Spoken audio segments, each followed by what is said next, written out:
The CBS Radio Mystery Theater presents...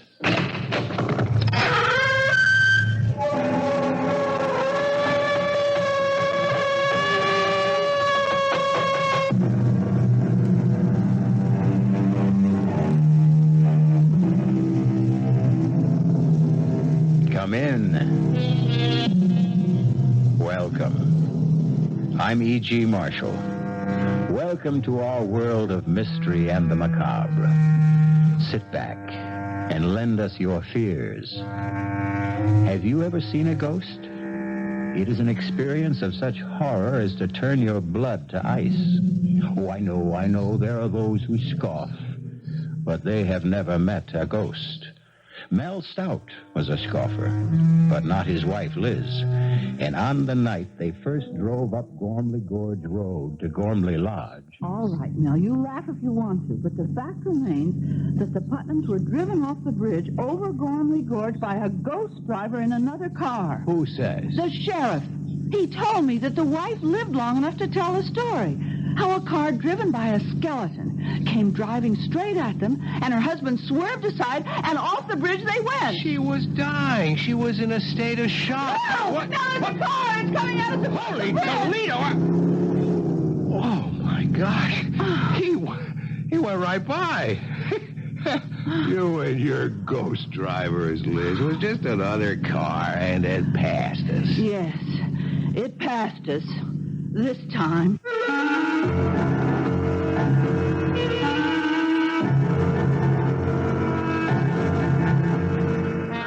Our mystery drama, The Ghost Driver, was written especially for the Mystery Theater by George Lowther and stars Augusta Dabney and Mason Adams.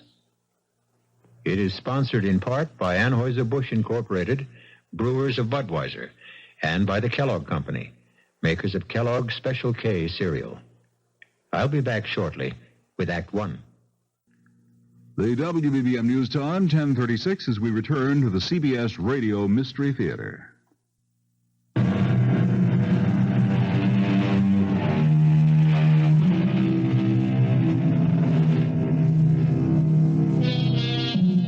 Do ghosts exist? Mel Stout doesn't think so. But his wife, Liz, feels differently. If it had been up to Liz, they'd never have bought Gormley Lodge on top of Manitou Mountain in Colorado. Why? Because according to local legend, the former owners, the Putnams, had been sent crashing to their death by a ghost driver who came at them head on. Now, in the living room of the lodge... Liz, I've had it up to here with that brother of yours. Oh, now, I mean, he Mel. promised to help finish painting this living room before the Duncans arrived tonight, and where is he? Mel, I'll tell you where he is. He is out on the slope skiing, enjoying himself as usual. Well, do you just be reasonable. Now, if we didn't have Rory, where would we get a ski instructor? I'd like to know. We certainly can't afford to hire one, any more than we could afford to have this place painted. Oh, I'm sorry. It's just that I've got so darn much on my mind. Liz, I just hope that I haven't made the mistake of my life and yours. We'll make a go of the lodge. We're off to a pretty good start. The Duncans arrive tonight, and they're booked for a full week. And the Todds and the Morgans arrive next week. Yeah, and after that? Well, darling, our newspaper ads ought to get us more customers. Just ask yourself, darling, what would you rather be doing now? Painting the living room of your own ski lodge with paying guests arriving tonight? Or slaving away at your old accounting job in Aspen? Well, at least that brought a check in every week. Oh, Mel, you've wanted to be your own boss for years. And so we bought this old mansion on top of Manitou Mountain to start our own ski lodge, the old Gormley Mansion. And we're going to keep at it until we make a success of it. Liz, you're marvelous. Oh, there's somebody at the front door. I'll get it. Oh, Mrs. Gormley. Come to pay you a visit, Miss Stout. My first formal visit. Well, that's very good of you, Mrs. Gormley. Well, won't you come in? All right, Jason, you heard the lady. Wheel me in. Yes, Mother. You know my son, Jason? You've met? Yes, briefly. Nell, the Gormleys have come to pay a visit. Nice to see you, Mrs. Gormley. Jason, Hope you don't mind if I finish this painting. Oh, go right ahead. I'd give you a hand, old as I am, but my arthritis keeps me in this wheelchair. Jason, why don't you... No, thanks. I couldn't think of asking a fine arts painter to Fine arts. You hear that, Jason? Mr. Stout complimented you. Called the mountain scenes you paint fine art. Well, they are. Why, I saw some of them in the ski shop in town. They're very good. Do you sell many? A few. Oh, just enough to cover the cost of the paint and canvas. Oh, yes, and a quart of whiskey now and then. Mother, please. Well, now, if they don't hear it from me, Jason, they'll hear it from others. To drink now and then. Now and then. Tell the Stouts how you play Russian roulette with that old revolver of your father's when you're drunk. Stop it, Mother. Stop it. Perhaps you'd like some coffee, Mrs. Gormley, or tea. It won't take a minute. No, thank you. We won't be here that long. Now, I've come to do for you what I did for the Putnams. Them that bought my house out from under me 3 years ago. Out from under you? Mrs. Gormley, are you saying that we have done that? Forced you out of your house? Well, haven't you? Oh, it's not your fault. Jason's father left us destitute. Left me destitute, I should say. With a son too lazy to support his old mother. So I had to sell this beautiful place. Mother, the Stouts aren't interested in all this past history. Well, they'd better be. If they value their lives. value our lives. Well, Mr. Halliday didn't tell you, of course. Tell us what? About how the Putnams met their death. Why, yes. The real estate man told us about the accident. That was no accident. No more than my husband's death was an accident. He died in the same way? His car crashed off the bridge into the gorge? Right 800 feet down into the gorge, to the rocks 800 feet below. But no accident. Suicide. The Putnams didn't commit suicide. Not them. My husband, Jason Sr., raving drunk and suicidal, but theirs was no accident either, the Putnams. He drove them off that bridge. Who? My husband. Now, wait a minute, Mrs. Gormley. If your husband was dead... Hi, I'm back. Oh, sure. Naturally, Rory. Now, the painting job is nearly done. Oh, now, don't get uptight, Mel. I just didn't remember till I was out on the slopes. Hi, Mrs. Gormley. Jason. Paying a little social call? It's anything but social. Mrs. Gormley, are you saying that your husband, even though he was dead, somehow killed the Putnams? Liz, come on now. All right, I'll tell you. After my husband's death, when I realized I'd been left penniless, that I'd have to sell this place, I fell into a state of depression. When the Putnams bought Gormley Lodge, well, they were going to use it as a winter home, not turn it into a ski resort like you. When they bought it, and I had to move into a little guest house, I was so sad I thought I'd die. For days and days I sat and wept, and then one night, my husband come to me. Your husband? You dreamed? It was no dream. Oh, it was my husband. His ghost. Oh, for the love... Rory. He stood at the foot of my bed, and he begged my forgiveness for leaving me a pauper and breaking my heart. And he said, Jessica, I promise you'll live in Gormley House again. And then he vanished. The very next night, the Putnams crashed through the bridge over Gormley Gorge. Well, accidents do happen. It was no accident.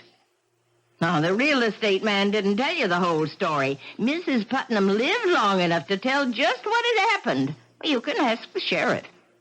The Putnams didn't go off the bridge by accident. They were driven off it. Forced to swerve off it by an oncoming car. A car driven by a skeleton. Good heavens. That's what I wanted to tell you. And now you know. Good day. Well, what kind of a put-on is this? She's trying to scare us out of here. I'm trying to save your lives. You're trying to get back into this house. That's what you're doing. Just the way you moved back after the Putnams got killed and lived here a full 3 years until now. Rory, have some respect. Respect? No way. She may be old, but she's as shrewd as they come. She frightens you off, then moves back in again and stays until some other sucker comes along. I warn you. Just let us know when your husband's ghost shows up again. It did. What? last night. Oh, man, this is the neatest ripoff. Shut up, Rory. Will you... Your husband's ghost? Last night? Yes, and he used the same words. Jessica, I promise you'll live in Gormley Lodge again. Oh, I beg you, listen to me. The Putnams wouldn't and went to their death. Oh, Mrs. Gormley, you're really out of sight. You, so smart. You're so sure of yourself. You think he isn't watching and listening, my husband? Do you think he doesn't know how you insulted me? Do you think he'll not repay you? Oh, yes. If people are to die this time, too, you will be the first. Now, be warned. Jason, wheel me back. Be warned.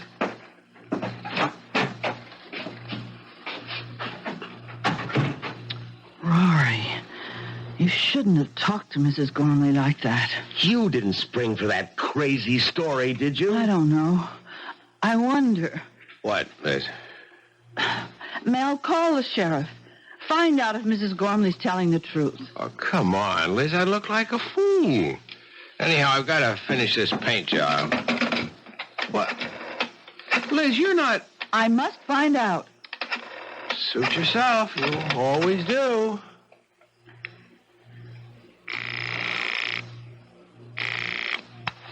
Sheriff Harper speaking. Oh, Sheriff, this is Elizabeth Stout calling. We're the new owners of Gormley House. Oh, yes. What can I do for you, Mrs. Stout? Well, we just had a visit from Mrs. Gormley. Oh? What do you mean, oh? Oh, nothing, Mrs. Stout, only she can be a little hard to take, getting on in years. Yes, well, what I wanted to ask you... Of course, you remember the accident to the Putnams 3 years ago, crashing off the bridge over Gormley Gorge. Yes, I remember. Well, according to Mrs. Gormley, Mrs. Putnam lived long enough to tell you what had caused the accident. Is that so? Yes, it is. And what did she tell you? Well, now, Mrs. Stout, she was near death. Maybe out of her head with pain and shock. What did she tell you, Sheriff? Did she tell you that they had been forced to swerve off the bridge because of another car that came straight at them? A car with a skeleton driving it? Well, as I said, she was out of her Did head. she? Yes, that's the story she told me. Thank you. Goodbye. So? Mrs. Gormley told the truth. The Putnam woman was dying. Anybody in that condition is liable to say anything. I suppose. Now, look, just get off it, Liz. We put our life savings, every cent we've got in this place, and I'm not leaving, ghost or no ghost. Well, speaking of leaving, I'd better get on down into Manitou and pick up the Duncans at the airport. Well, it's a bit early, isn't it? Or have you got some cute chick in town that you'd like to spend an hour or so with? Mel, you put me away. Don't give me any ideas, Rory.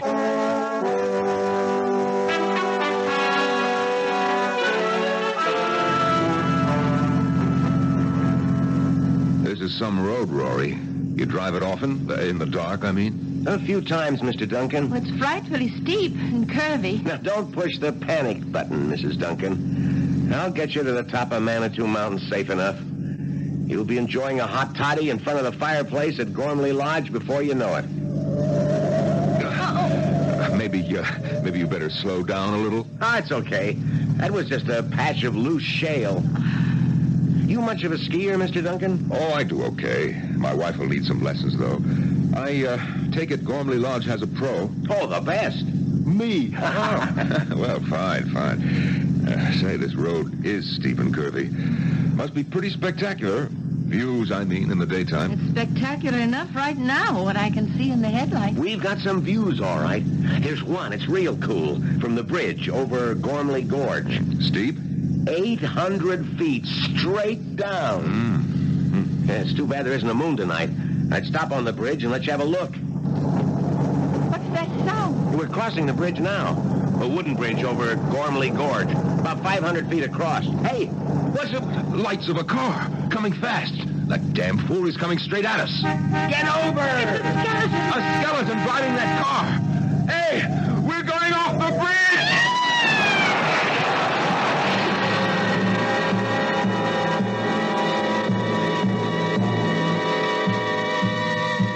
ever seen a ghost, I asked you? Well, if you haven't seen one before, you've seen one now. I don't know about you, but I'd like to take a break to, well, steady my nerves. I'll be back shortly with Act 2. If you have the nerve to return, that is.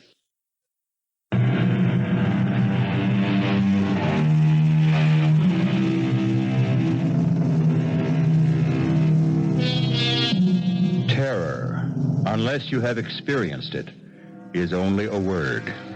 I could employ all the art at my command, my voice, the words I choose, to convey to you the full impact of terror. Yet, I know I should fail, even as Michael Duncan fails now in telling his story to Sheriff Harper on the bridge over Gormley Gorge the next morning. Terror? You say you experienced terror? What would you experience, Sheriff? Delight? Mr. Duncan, I'm only trying to get at what happened here last night. Excuse me, Sheriff. Yes, Mr. Stout, what is it? Will it be much longer before they get the bodies up? Hard to say. Why? I'd like to get back to the lodge. My wife is alone, and you can imagine her condition after hearing of her brother's death. Say nothing of how it happened. Sure, you go ahead. I'll let you know when you're needed to identify the bodies. I'm sorry about your brother-in-law, Mr. Stout, and the publicity.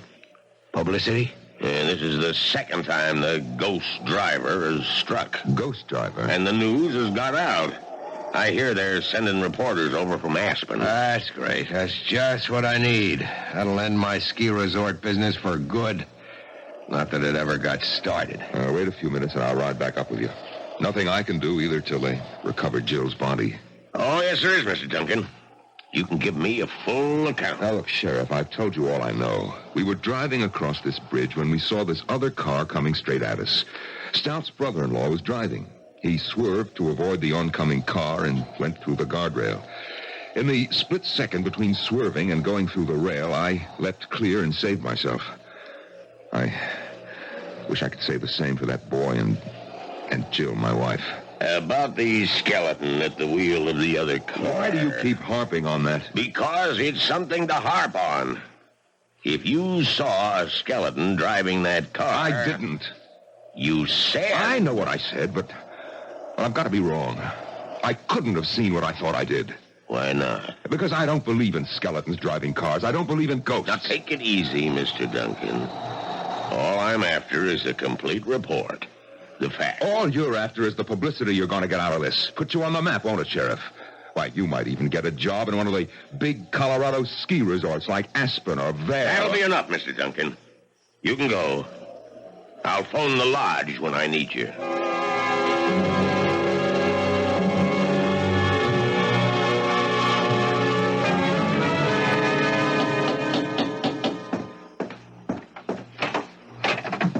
Mrs. Gormley. Well, invite me in, Miss Stout. Oh, yes, of course. Yes, I'm surprised to see that you're not in a wheelchair. Oh, it depends on how bad my arthritis kicks up. Sometimes I can walk with a cane, like now. I see. Is your husband home? No, he's down at the bridge with Mr. Duncan. Oh, the feller whose wife got killed, huh? Yes. Well, I'm sorry about that. Sorry about your brother, too. Even though he asked for it. Mrs. Gormley, Your I just brother's can't talk dead about it. because he wouldn't listen. He wouldn't heed my warning. Now you listen, child. You heed my warning. Make your husband listen and take warning, too.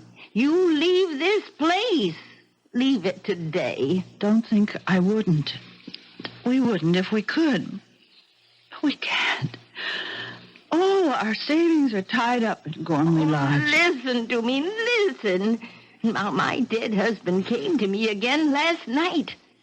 And he promised me again I'd return to this house.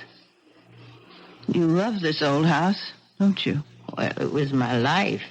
You're a woman. You understand how that is. Yes. I came here a bride 40 years ago. Jason, Senior, that is. He was just starting his career as a painter. Jason, my son, was born here. There was another child, a little girl. She died here.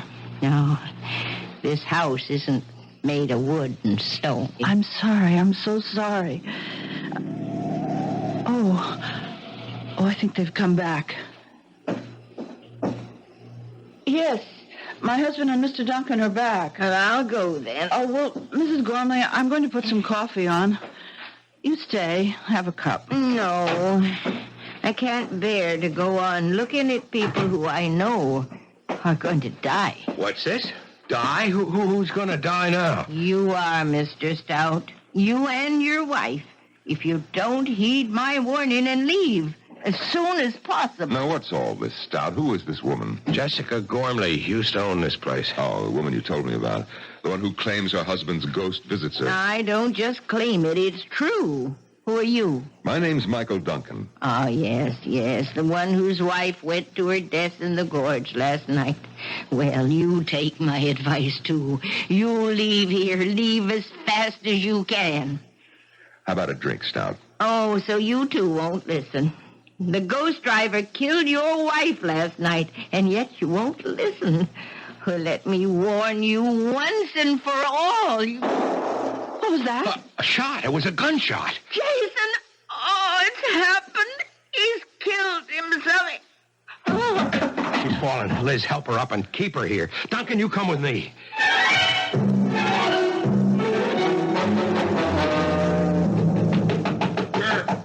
You're coming. Yeah, Mr. Stout. What do you want? Oh, you're okay, Jason. We heard a gunshot. What of it? Well, we've heard of you and your little games like Russian roulette, and we thought that you'd... I'd shot myself? No such luck. Come in if you want to. Oh, the gunshot we heard. I fired it. Deliberately. You fired that shot deliberately?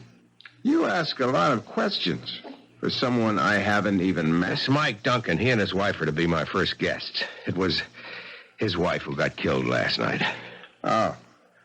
I'm sorry. How did you escape? Flung myself from the car just before it went through the guardrail. Well, you'd better keep an eye out for the old man's ghost. He'll be after you. Mr. Gormley, I don't believe in ghosts. Now, why did you fire that revolver? What business is it? All right. I'll tell you. You'll think it's nutty. I'm sure. I've been playing Russian roulette with this gun for years, ever since my father died. And I always win. Or lose, depending on how you look at it. And how do you look at it, Jason? I give it to you straight, Mr. Stout. I want to lose. For years now, I've picked up the gun like this. Oh, no, not every day. Maybe once a week. Once every other week. Whenever the mood comes on me. And I put it to my temple. Like this. Wait a minute. Don't worry. Gun's empty. I haven't put in a fresh bullet yet. You see, the reason I deliberately fired that bullet I had in this gun was to find out if the thing was a dud. It wasn't. Too bad. May I shake your hand, Mr. Duncan? You're the first man I've ever met who says what he thinks. You want to kill yourself? Go ahead. I like you. You do speak your mind.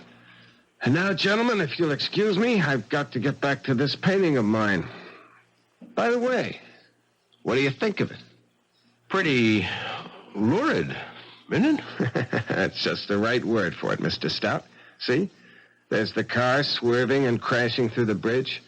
The oncoming ghost car with the skeleton at the wheel. All in flaming color. I knock out one an hour. I slap a frame on it and I sell it in Manitou for $20. So excuse me, will you? Business is going to pick up, thanks to last night. And I want to be ready to supply the demand.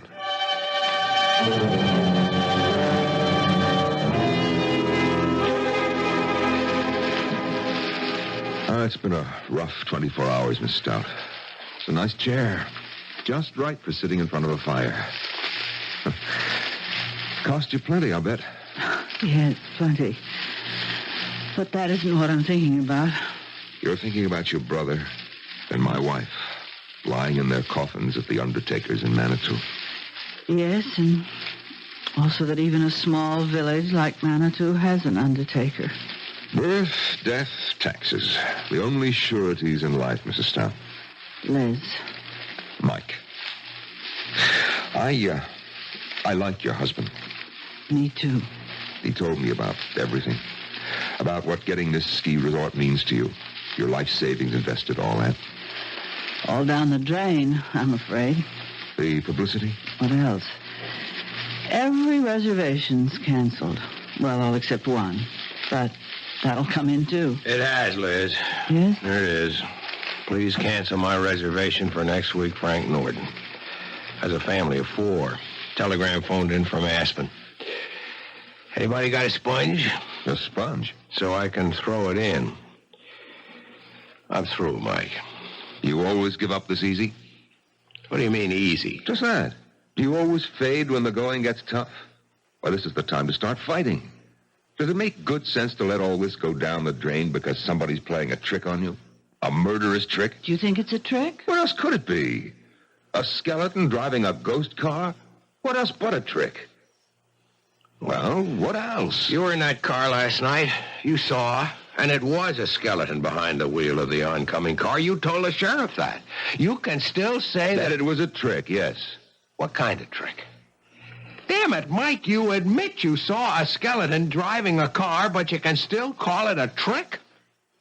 See, I see you don't answer. Look, Mel, I'm a practical man, a businessman.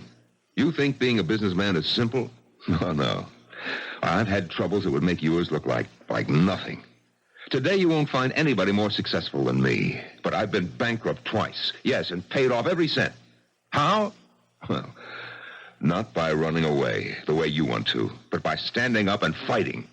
And that's what you've got to do right now. How? You tell me how, and I'll do it. We'll do it together. I've got a stake in this, too, you know. My wife is dead. Murdered. Yes, murdered. Not by a ghost, but by a trick.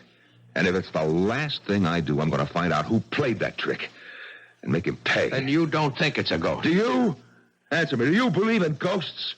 Did you believe before you came here and ran into this mess you're in? Well, no, I didn't. Then why start believing now? Ghosts, my foot. Mel, this is a trick. Somebody wants to stop you from turning Gormley Lodge into a ski resort. And if you ask me, it's the Gormleys. One or the other or both is behind all this. Or that sheriff down in Manitou. The sheriff? Oh, Mike, you don't really think that the I don't know what to think, Liz. All I know is that somebody's behind this, and those are the 3 likeliest suspects. Now, look, I'm no Sherlock Holmes, but I've got a brain, and I've got guts, and well, my wife is dead, my Jill. Well, I'm just going to find out who killed her, that's all. Tougher they are. You like a drink, Mike? No, thanks. I'll be okay. Especially when I nail that murderer. What have you got in mind? Well, it'll be dark in about an hour. We take the car, Mel, you and me.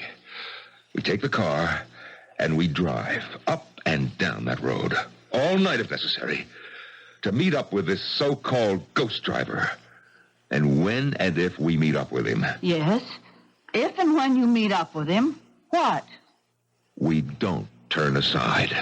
We don't swerve out of his path and off the bridge. We drive straight at him and keep driving at him.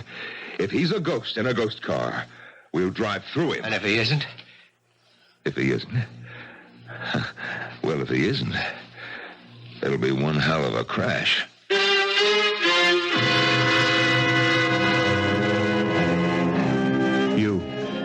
You out there listening, what would you do? If you were Mel Stout, would you accept Mike Duncan's challenge? If you were Liz Stout, would you let your husband accept it? It can mean his death, you know. What exactly would you do? I'll be back shortly with Act 3.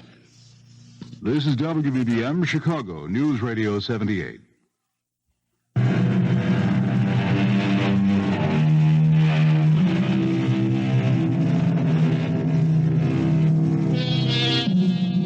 Two men are now driving the twisting, precipitous mountain road that leads to Gormley Lodge.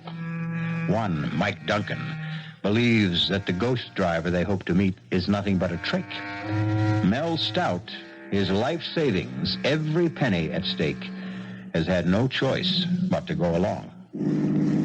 Mike, I'm bushed. Let's make this the last trip. We're going to drive up and down this road till dawn. Yes, and night after night if we have to, until we meet up with our so-called ghost driver. This is the 6th time we've been up and down this mountain road. Okay. Pull over. I'll drive. Get out your side. I'll slip behind the wheel. Yeah. Hey, there's a car coming up behind us. Red light flash. That must be the sheriff. Yeah, it's the sheriff, all right. Mr. Stout. Oh, and you, Mr. Duncan. What are you doing here, Sheriff? Well, that's what I want to ask you. I got a report from Mountain View House across the valley there that they were seeing headlights going up and down this road. Guess I don't have to tell you everybody around here's on edge after what happened last night. Now, what are you up to? We're not up to anything, Sheriff. We're driving this road in hopes of meeting up with whoever or whatever killed my wife and Mr. Stout's brother-in-law. Get yourselves killed in the bargain? Oh, no. You drive on up to Gormley Lodge, and when you get there, stay there. You make that sound like an order, Sheriff. That's what it is, Mr. Stout. Well, I guess we better do like he says, Mike. I don't think so. Oh, you don't? No, I don't. This is a public road. We've got a right to be on it. Unless we're doing something that breaks the law, and we're not. You're a kind of troublemaker, Mr. Duncan, aren't you? Sheriff, I never go looking for trouble, but I know how to handle it when it comes my way. Now, either you arrest us for breaking some law or other, in which case you'd better be prepared to back it up, or I'll sue the town of Manitou and you for false arrest, or get off our backs. I'm not on your backs. I'm trying to save your lives. Take my advice. Advice, huh? I thought it was an order. All right, wise guy. Have it your way. Go ahead and get killed and be damned to you. Let's go, Mel. You can sure sound tough, Mike. Well, no small-town sheriff pushes me around. Well, he's only trying to do his job. Maybe, and maybe not. What do you mean? I don't know. But that's what we're going to find out. Tonight, tomorrow night, or whenever. Oh, there's the bridge ahead. Yeah, maybe you better slow down. No. If it's a ghost, we'll go through it. If it isn't... Mike, headlights coming toward us. Now, look, don't lose your nerve. Coming closer. We're going to crash if you don't... Mike! Driving that car, it's Rory! Your brother-in-law, my God! Mike!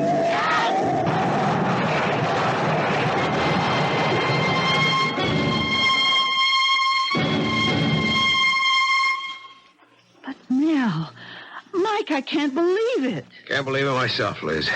Not only what we saw, but getting out of it with our lives. The fates were with us, Mel. I lost my nerve. I have to admit that. I just couldn't keep driving straight at that awful thing coming toward us. I couldn't help myself. I swerved at the last second. Well, thank God we hit that stanchion instead of going off the bridge. But Rory driving the other car, it's impossible. Rory's dead. We're burying him tomorrow. Rory's dead, that's for sure. But it was Rory driving that car, that's for sure, too. Then ghosts do exist? Nell? That's what? After the funeral tomorrow, let's get out of here. Let's go away from this place as fast as we can. And go where? Oh, back to Aspen, of course. Liz, we're broke. We haven't enough dough left for a motel room. Where would we stay? How would we live? Mel, I didn't know things were that bad for you.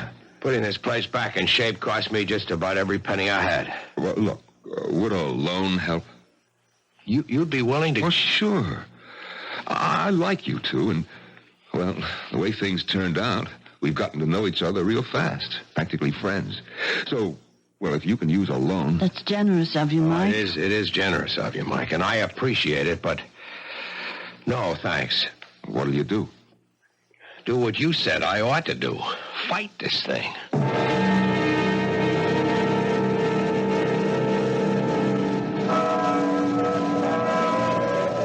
Liz, Mike, if you ever come east, be sure to look me up. We will, Mike. Yes, of course.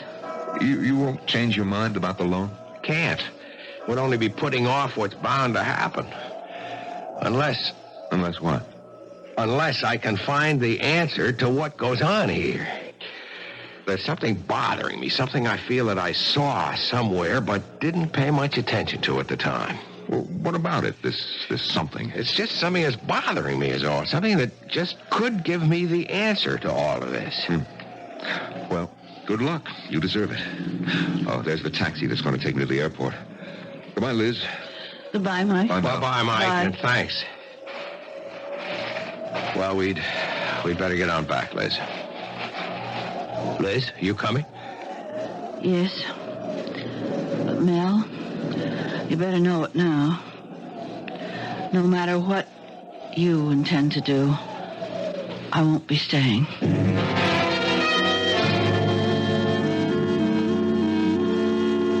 Mel, we've got to face the facts.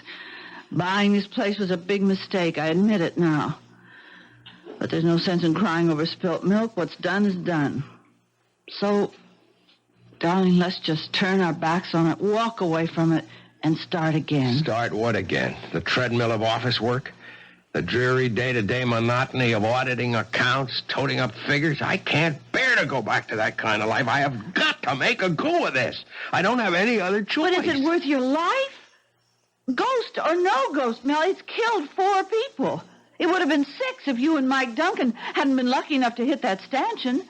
And it will be 6 if you insist on driving that road again tonight. 6? How do you make it 6? Well, you don't think I'm going to let you do it alone, do you? But at the funeral, you said that you weren't even going to stay. Because I hoped that would change your mind. But it hasn't. So you see, I have no choice either.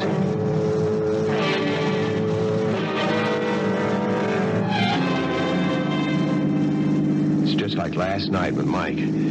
From the top of the mountain down to Manitou, then back up again, and no sign of him. But he did show, finally. And Mike lost his nerve, swerved aside at the last second. Let's hope I don't lose mine. Will it matter? What do you mean? Well, if you lose your nerve, we'll go off the bridge. If you don't, and the ghost car isn't a ghost car, we'll be killed in the crash. If there is a crash, but there won't be.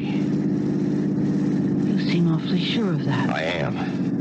Remember at the cemetery I told Mike there was something I had seen but hadn't paid any attention to? Yes. That if I could only remember what it was, I'd have the answer to all of this? Yes. Well, it's come to me. Driving up and down the mountain tonight, it suddenly came to me. See, it wasn't something I'd seen. It was something I'd heard and paid no attention to. Something I knew but didn't realize what it meant. And if I'm right, Liz, if I'm right... What is it? What did you remember? We're on the bridge now. Let me concentrate on driving. Mel? Mel, there it is, the ghost car. It's coming straight for us. Yes. And behind the wheel, driving it, it's Rory. Oh, my God, it's Rory. Oh, we buried Rory. But then it's his ghost, Mel. Get your hands off the wheel. Don't try to turn the wheel. We're going to crash. Mel.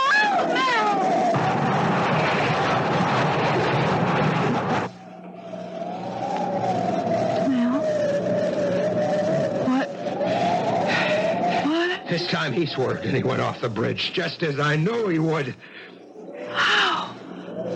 How did you know? Later, Liz. Right now, we better get up to the lodge and phone the sheriff.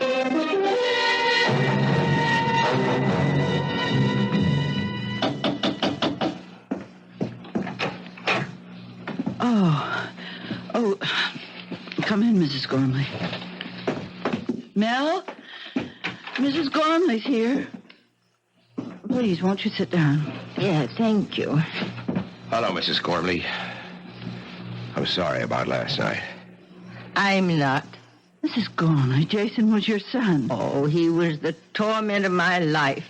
Every day I lived. Of course, I'm sorry he's dead, but I can only be glad it's over for me. Did you know that your son was the ghost driver? I suspected, but I was never sure. You see, it was Jason who wanted to go on living here in this house far more than I did. Oh, you can understand. He was born here. He grew up here. Started his painting career here in a fine, big studio upstairs. Tragic. Just tragic. Even more tragic if it hadn't been for you.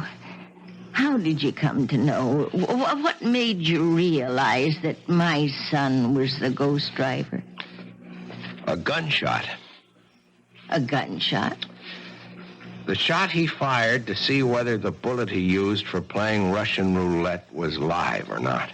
Well, I don't follow you. You see, something kept bugging me, Mrs. Gormley, but I couldn't nail it down because I kept thinking it was something that I'd seen. But then suddenly I realized it wasn't something I'd seen, but something I'd heard. That gunshot. I still don't... It got me to thinking about Jason playing Russian roulette, playing with life and death. And that got me to thinking a step further. Sure, Russian roulette. Only a fool or a would-be suicide would play it. But the fact remains that the odds are in his favor. Every time Jason spun the barrel of that gun and pulled the trigger, the chances were 5-1 against firing the bullet. Oh, but what was the connection between that and the ghost driver? Driving a car straight at another car is just another form of Russian roulette. Ah, yes, I see. Well, Sheriff Harper came to see me, and he said Jason was wearing a mask, a papier-mâché mask of your brother's face. Yes, and it wasn't a very good likeness of my brother, but it didn't have to be. It looked enough like him to fool you when you saw it under those awful conditions. The night and the headlights and the car coming straight at you. Fear did the rest. There must be another mask, the skeleton face. Oh, there is. We searched the studio and we found it, Sheriff Harper and me. Yeah, well, it's all over. Jason's at peace at last. God knows I soon shall be. Well, good day. It's funny, though. What, Mrs. Gormley? Well, we've searched and we've searched, but we couldn't find a mask of my husband's face. What made you think there was one? Well, you see, when I heard about the masks, I thought it must have been Jason who came and stood at the foot of my bed, not my husband's ghost. But if it wasn't Jason, who was it? What was it?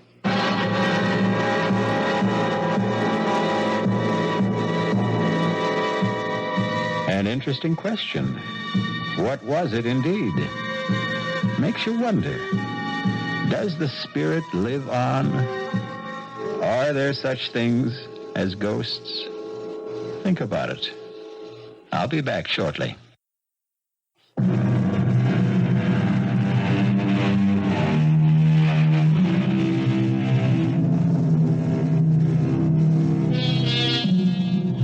I think you'll be glad to know that Mel and Liz made a go of Gormley Lodge and are today the owners of a successful ski resort.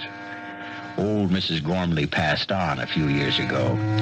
When the guest cottage was renovated, a really thorough search was made for that mask of Jason Sr.'s face, but no sign of it was ever found. Curious. Very. Our cast included Augusta Dabney, Mason Adams, Mary Jane Higby, Norman Rose, Nick Pryor, and Leon Janney. The entire production was under the direction of Hyman Brown. And now, a preview of our next tale. As we moved into that parlor, I was super conscious of my host's reaction to the parcel he bore in his hands. Although there was no superscription from the sender, I had an infallible feeling that he sensed exactly where it had come from. That somehow I was accidentally part of a climax in the life of this strange and vital man. We've talked about my trophies, Monsieur Donnay. Yes. The ones I've mounted, the others too clumsy and large to render that way. Yes. And the third, so far I've had no right nor courage to mount. What are you saying, Sir John? There is no reason for my receiving this parcel that I can conceive, except one. That I've found no refuge here. I've been betrayed.